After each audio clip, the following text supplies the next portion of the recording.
Winner point को subscribe कीजिए और बेल आइकन को प्रेस कीजिए।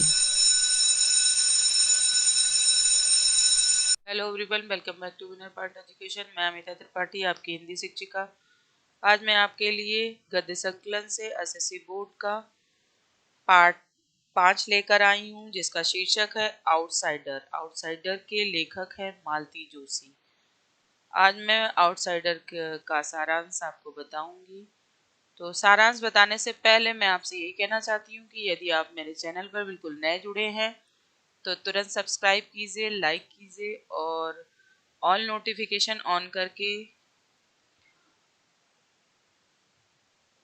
सभी वीडियो को देखिए। आउटसाइडर कहानी का सार। आउटसाइडर कहानी मालती जोशी जी द्वारा लिखित एक पारिवारिक पृष्ठभूमि पर आधारित है, जिसमें उन्होंने एक 45 वर्षीय अविवाहिता महिला नीलम का चित्रण किया है। नीलम जिसने अपना संपूर्ण जीवन अपने परिवार को दिया, फिर भी परिवार उसे बाहरी व्यक्ति मानता है। अपनों के बीच में ही उसे परायापन महसूस होता है। आउटसाइडर कहानी की मूल कथा वस्तु है। कथा का प्रारंभ परिवार में सबसे छोटे भाई सुमित की शादी से होता है।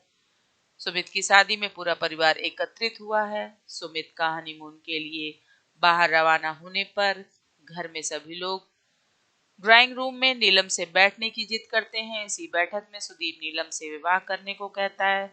साथ ही परिवार के अन्य सदस्यों ने भी कहा कि आपको किसी अच्छे इंसान से विवाह करके गृहस्थी बसा लेनी चाहिए। इस बात पर नीलम क्रोधित हो जाती है।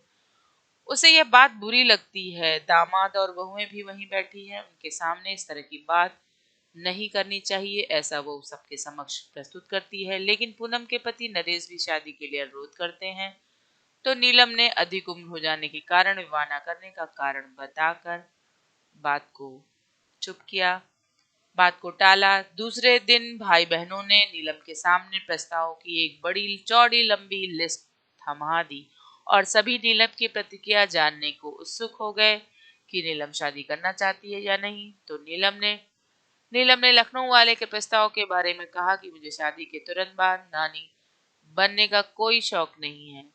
साथ ही बरेली वाले दो मुँहे हैं। नरेश के जीजा वाला प्रस्ताव, जिसमें डिप्टी कलेक्टर हैं, लेकिन नीलम ने यह कहकर प्रस्ताव खारिज कर दिया।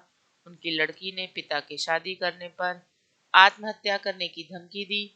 इस प्रकार नीलम ने सभी प्रस्तावों को खारिज कर दिया। इन बातों को सुनकर सुषमा ने कहा, इन्होंने इस घर पर एक छत्र राज किया है, शासन चलाया। इस हालत में पति कि जी हजूरी करना इनके बस की बात नहीं है। छोटी बहन पूनम ने भी नीलम को समझाया कि तुमने चाहे जितनी कुर्बानियां दी हैं इस परिवार के लिए, लेकिन यह घर तुम्हारे लिए पराया ही रहेगा। तुम हमेशा आउटसाइडर ही रहोगी। जब तक नौकरी रहेगी तब तक यह परिवार तुम्हें पूछेगा, अन्यथा तुम फालतू सामान बनकर रह जाओगी। मैंने सभी लोग उसे समझाने का प्रयास करते हैं कि अगर तुमने शादी नहीं की तो तुम्हारी दशा कुछ इसी तरह होगी। सुमित की शादी के लिए नीलम ने 15 दिनों की छुट्टी ली थी, लेकिन वह सुदीप के साथ अधिक वक्त बिताना चाहती थी, इसलिए उसने आगे की छुट्टी बढ़ाने के लिए आवेदन करने स्कूल पहुंची। तो प्रिंसिपल ने बताया कि नीलम को ट्रांसफर ऑर्डर आया है तथा उसका प्रमोशन करके प्रिंसिपल बनाकर बस्तर भेजना चाहते थे। अतः वह चुपचाप छुट्टी का आवेदन देकर घर आ गई। घर लौटते समय उसने परिवार के लिए ढेर सारी खरीदारियां की। सुदीप की लड़की के लिए रसगुल्ले खरीदे। घर पहुंचकर अपने कमरे में पहुंचने ही वाली थी कि अलका और सुषमा की बातें सुनकर ठिठक गई। अलका और सुषमा उसकी भाभियां थी। उसने जब उसके मुंह से सुना कि भाभियां सामने से किस तरह से मीठी मीठी बात करती और पीठ पीछे कैसी बात कर रही हैं, तो उसका मन बिदक गया। अलका कह रही थी कि सब लोग तो चले जाएंगे, उम्र कैद तो हमें लिखी है। मने वो चाहती थी कि हम ही उसके साथ रह रहे हैं और तो कोई रहता नहीं, वो परेशान होंगे, ये बताना चाहती थी। सुषमा कहती है कि यह समझ लो कि यह हम लोगों की ननद नहीं, सास हैं।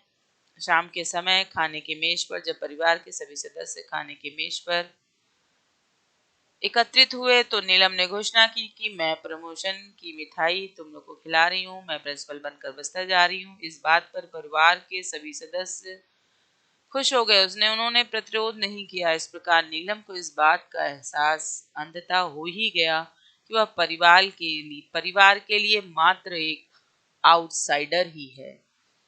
तो आज ये वीडियो यहीं पर समाप्त होता है। वीडियो समाप्त करने से पहले मैं आपसे ये अनुरोध करती हूँ कि मेरे प्रत्येक वीडियो को लाइक कीजिए, चैनल को सब्सक्राइब कीजिए, ऑल नोटिफिकेशन ऑन करके बेल आइकन प्रेस कर दीजिए।